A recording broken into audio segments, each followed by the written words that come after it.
শেষ কবে ইসরায়েলিরা এমন বাস্তবতার মুখোমুখি হয়েছিল তা মনে করতে পারছে না তারা। ইসরায়েলের আকাশে রাত নেমে এলেই বাড়তে থাকে আতঙ্ক।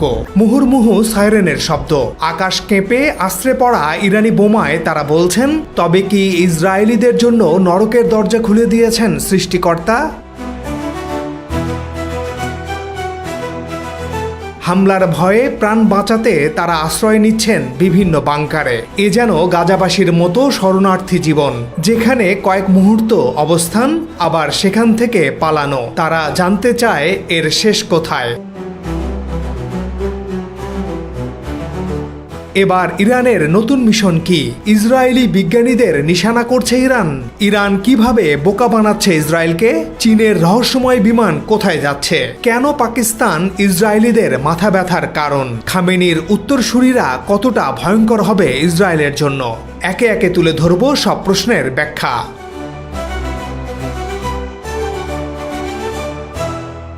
এবার ইরানের নিশানায় ইসরায়েলি বিজ্ঞানী। ইসরায়েলের মস্তিষ্ক হিসেবে খ্যাত বা দেশটির বিজ্ঞানের মুকুটের রত্ন হিসেবে পরিচিত ওয়াইজম্যান ইনস্টিটিউট অফ সায়েন্স তেল আবিবের দক্ষিণে রেহোভতে অবস্থিত ইসরায়েলের শীর্ষস্থানীয় গবেষণা কেন্দ্রটি এখন ধ্বংসস্তূপ। ইরানের অব্যাহত হামলায় চূর্ণ বিচূর্ণ হয়ে যায় প্রতিষ্ঠানটি। বছরের পর বছর ধরে ইসরায়েল ইরানের পারমাণবিক বিজ্ঞানীদের লক্ষ্য করে প্রতিহিংসামূলক কার্যকলাপ করে আসছে। তারা ইরানের পারমাণবিক কর্মসূচির অগ্রগতি রোধ করার জন্য এর পেছনের মস্তিষ্ক পৃথিবী থেকে সরিয়ে দিচ্ছে। আর এবারই প্রথমবারের মতো ইরান ইসরায়েলের বিজ্ঞান গবেষণায় আঘাত হানল। ইরান ও ইসরায়েলের মধ্যে প্রকাশ্য সরাসরি সংঘাতের কারণে ইসরায়েলের বিজ্ঞানীরাও টার্গেটের অংশ হচ্ছেন। এবং এই হামলায় শেষ নয়, বরং এখান থেকেই শুরু। যদিও ক্ষেপণাস্ত্র হামলার সময় কেউ নিহত হননি, তবে এটি ক্যাম্পাসের একাধিক ল্যাব উড়িয়ে দেয়।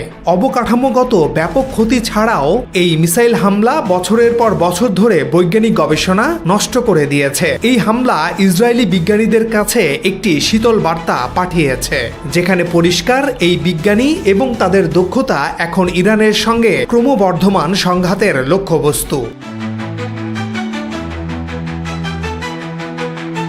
ইরানের যত ভয়ঙ্কর অস্ত্র। ইসরায়েলের হামলার জবাবে ইরানের হামলার নাম অপারেশন ট্রু প্রমিস 3। শুক্রবার পর্যন্ত আইআরজিসি ইসরায়েলের ওপর 15 দফা ক্ষেপণাস্ত্র হামলা চালিয়েছে। সামরিক বিশ্লেষকেরা ইরানি ক্ষেপণাস্ত্র হামলার কয়েকটি বৈশিষ্ট্য চিহ্নিত করেছেন, যা ইসরায়েলি আকাশ প্রতিরক্ষা কৌশলকে প্রায় অকেজো করে তুলেছে। এগুলোর মধ্যে আছে ইরান দিনে ও রাতে উভয় সময়ই ক্ষেপণাস্ত্র হামলা চালাচ্ছে। এতে সময় ঠিক করতে ইসরায়েল তার প্রতিরক্ষার সংগঠিত কৌশল গঠনে ব্যর্থ হচ্ছে। ইরান ব্যালিস্টিক ক্ষেপণাস্ত্র ও আত্মঘাতী ড্রোন সহ বিভিন্ন অস্ত্র ব্যবহার করেছে। তাদের রণকৌশলে এমন বুদ্ধিদীপ্ত ছাপ দেখা যাচ্ছে যে বিভ্রান্ত হয়ে পড়ছে ইসরায়েল। ইরান কখনো কখনো খেলনা দিয়েও তাদের আয়রন ডোমকে নাকানি চুবানি খাওয়াচ্ছে। এর ফলে আগাম পূর্বাভাস দিতে পারছে না ইসরায়েল। ইরান ইসরায়েলের বিভিন্ন জায়গায় একযোগে হামলা চালিয়ে তাদের চমকে দিচ্ছে। লক্ষ্য করা যাচ্ছে ইরানের হাতে আছে ইসরায়েলের বিশাল ডেটাবেস। এতে ইসরায়েলের সামরিক ঘাঁটি, তেল শোধনাগার, গুরুত্বপূর্ণ অবকাঠামো সহ নানা লক্ষ্যবস্তুতে হামলা চালানো সম্ভব হচ্ছে। তবে ইরান এখনও অনেক অত্যাধুনিক দূরপাল্লার ক্ষেপণাস্ত্র প্রকাশ করেনি। তাই ইসরায়েলের জন্য একের পর এক চমক আসতে থাকবে বলে জানিয়েছে ইরানের তাসনিম নিউজ। ইরানের কাদর ও এমাদ ক্ষেপণাস্ত্র একই পরিবারের অন্তর্ভুক্ত। উভয়ের পাল্লা প্রায় 1800 কিলোমিটার এবং এরা প্রায় 750 কেজি ওজনের ওয়ারহেড বহন করতে পারে, যদিও পুরোটা বিস্ফোরক নয়। ধারণা করা হয় এমাদ ক্ষেপণাস্ত্র কাদরের তুলনায় বেশি নিখুঁতভাবে লক্ষ্যভেদ করতে সক্ষম। 2023 সালে ট্রু প্রমিস অভিযানের সময় এই ক্ষেপণাস্ত্র দুটি ব্যবহৃত হয়েছিল।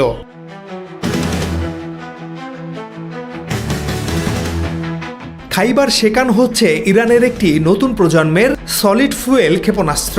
এর পাল্লা তুলনামূলকভাবে কম, প্রায় 1400 থেকে 1500 কিলোমিটার। ফলে এটি কেবল ইরানের পশ্চিমাঞ্চল থেকে ছোড়া হলে ইসরায়েলে পৌঁছাতে পারে। এর গতি ও নিখুঁতভাবে হামলার সক্ষমতা বেশি।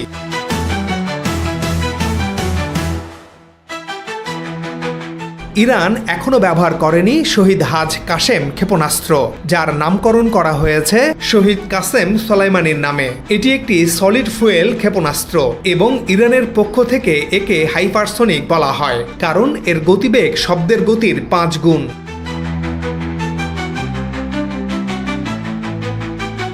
তবে সবচেয়ে আলোচিত বিষয় হলো ইরান এখনও ব্যবহার করেনি ইসরায়েলি সংবাদ মাধ্যমের ভাষায় ডুমসডে অস্ত্র হিসেবে পরিচিত খোররামশার ক্ষেপণাস্ত্র।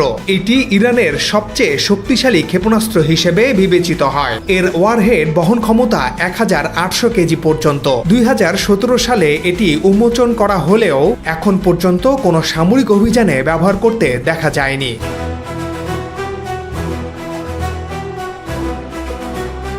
চীন কতটা ইরানের পাশে? হঠাৎই আকাশে রহস্যের গন্ধ। একটি দুটি নয়, 5-5টি বোয়িং 747 বিমান চীন থেকে উড়াল দিল। আর তখনই সচল হয়ে উঠল স্ব দেশের র্যাডার। বিশ্বে বিমান চলাচলের উপর নজরদারি চালানো সংস্থা ফ্লাইট রেডার 24 তারাও নজর রাখছে। বিমানগুলি উত্তর চীন থেকে উড়ে কাজাকিস্তানের দিকে গেল, তারপর দক্ষিণে বাঁক নিয়ে উজবেকিস্তান এবং তুর্কমেনিস্তান পৌঁছায়। কিন্তু তারপরই সেই রহস্য, যার গতিবিধি ফাঁকি দিয়েছে র্যাডারের চোখ। চীনের ওই বোয়িং বিমানগুলির গন্তব্য ছিল ইউরোপের দেশ লুক্সেমবার্গ, কিন্তু সেক্ষেত্রে বিমানগুলিকে ইউরোপের আকাশসীমায় দেখতে পাওয়ার কথা, অথচ তা ঘটেনি। আর এখানেই ঘনীভূত হয়েছে রহস্য।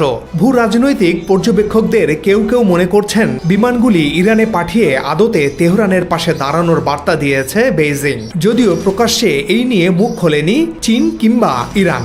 বিমানগুলি ইরানেই রয়েছে নাকি কিছু সময়ের জন্য অবতরণ করে অন্যত্র উড়ে গিয়েছে তা জানা যায়নি।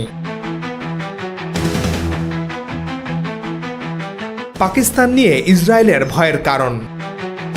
ইরান ইসরায়েলের যুদ্ধ যখন তুঙ্গে, তখনই পাকিস্তানকে হুমকি দিয়ে বসলেন ইসরায়েলের সাবেক উপপ্রতিরক্ষা মন্ত্রী ও লেবার পার্টির কেন্দ্রীয় কমিটির সদস্য মের মাসরি। বুধবার এক্সে দেওয়া এক পোস্টে ইরানের পর এবার পাকিস্তানের পরমাণু কর্মসূচিতে হামলার হুমকি দেন তিনি।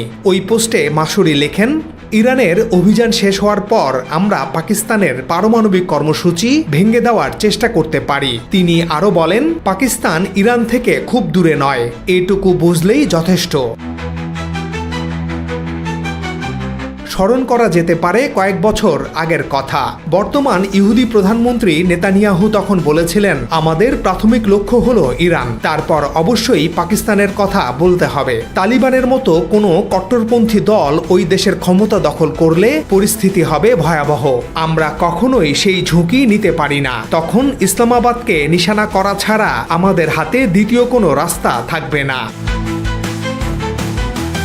মাত্র কয়েকদিন আগে এই বিষয়ে আমরা একটি প্রতিবেদনে উল্লেখ করেছিলাম। বিশ্বের একমাত্র মুসলিম পারমাণবিক শক্তিধর দেশ পাকিস্তান। ভারত ও ইসরায়েল কখনো চায় না পাকিস্তানের কাছে পারমাণবিক অস্ত্র থাকুক। গত শতাব্দীর 90-এর দশকের একেবারে শেষের দিকে পরমাণু অস্ত্র হাতে পায় পাকিস্তান। এর অন্তত 1.5 দশক আগে থেকে চলে বোমা তৈরির প্রক্রিয়া। তখন থেকেই ভারতকে সাথে নিয়ে তা ধ্বংসের পায়তারা করে ইসরায়েল। 1977 থেকে 83 সাল পর্যন্ত ইসরায়েলের প্রধানমন্ত্রী ছিলেন মেনাহেম বেগিন। তিনি একটি নীতির প্রচলন করেন, যার নাম বেগিন ডক্ট্রিন। নীতিটি হচ্ছে, কোনো দিক থেকে বিপদের আশঙ্কা থাকলে আগাম আক্রমণ করে আগেই তা গুড়িয়ে দিতে হবে। বেগিন পাকিস্তানে হামলার আগে ইরাকে হামলা চালায়। 1981 সালের 7 জুনের ওই বিমান হানায় পুরোপুরি ধ্বংস হয়ে যায় সেখানকার আণবিক চুল্লি। ঠিক একই কায়দায় ইসলামাবাদের কাহুতা পরমাণু গবেষণা কেন্দ্র ধুলোয় মিশিয়ে দেওয়ার পরিকল্পনা ছিল মোসাদের। ওই সময়ে আনুষ্ঠানিকভাবে ইসরায়েলের সঙ্গে ভারতের কোনো কূটনৈতিক সম্পর্ক ছিল না, কিন্তু বিভিন্ন ইস্যুতে নয়াদিল্লি এবং তেল আবিবের মধ্যে ঘনিষ্ঠ যোগাযোগ ছিল। কাহুতা ধ্বংসের পরিকল্পনায় প্রাথমিকভাবে সবুজ সংকেত দেন ভারতের তৎকালীন প্রধানমন্ত্রী ইন্দিরা গান্ধী।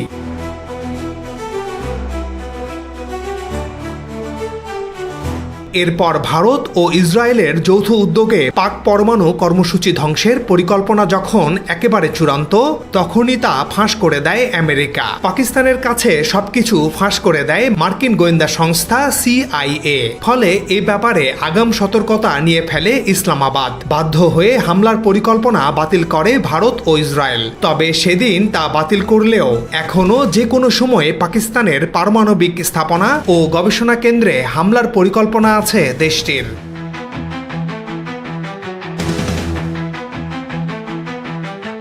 খামেনির পতন হলে কে আসবে তার জায়গায়?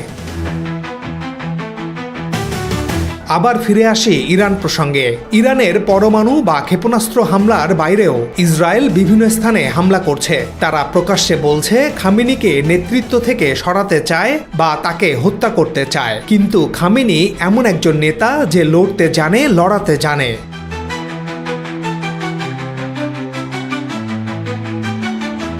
তবে ইসরায়েল ও যুক্তরাষ্ট্রের নিশানায় আছেন আয়াতুল্লাহ আলী খামেনি। যদি সত্যি ৩৫ বছরের বেশি সময় ধরে শাসন করে আসা এই নেতার পতন হয়, তাহলে ইরান কি অনিশ্চিত নেতৃত্বের হাতে পড়বে? সম্ভবত না।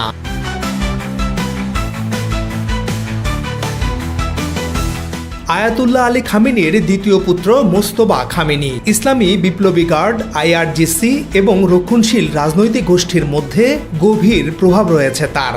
রাজনৈতিকভাবেও প্রস্তুত তিনি। এছাড়া আলী রেজা আরাফি, আয়াতুল্লাহ হাশেম হোসাইনি বুশেইরি, আলী আসগর হেজাজি, গোলাম হোসেন মোহসেনি এজেই, মোহাম্মদ মোহাম্মদী গোল পায়েগানি ও আলী আকবর ভেলায়েতির মতো সামরিক, গোয়েন্দা, বিচার বিভাগ, কূটনীতি ও ধর্মীয় গোষ্ঠীর মধ্যে জনপ্রিয় এবং কৌশলগত নেতৃত্ব দিতে পারে এমন বেশ কয়েকজনের নাম উঠে এসেছে পরবর্তী লিডার হিসেবে।